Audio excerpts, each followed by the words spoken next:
উত্তরপ্রদেশের বহরাইচে মাদ্রাসার শৌচাগার থেকে 40 জন নাবালিকাকে উদ্ধার করা হয়। 9 থেকে 14 বছর বয়সী 40 জন নাবালিকাকে উদ্ধার করা হয়।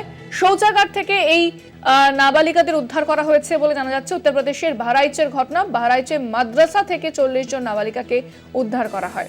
9 থেকে 14 বছর বয়সী 40 জন নাবালিকা উদ্ধার। এই ঘটনার জেরে ইতিমধ্যেই বিতর্কের সৃষ্টি হয়েছে। উত্তরপ্রদেশের বহরাইচে মাদ্রাসার শৌচাগার থেকে 40 জন নাবালিকাকে উদ্ধার করা হয়। 9 থেকে 14 বছর বয়সী 40 জন নাবালিকাকে উদ্ধার করা হয় এবং পুলিশ গিয়ে তাদের উদ্ধার করে খবর পেয়ে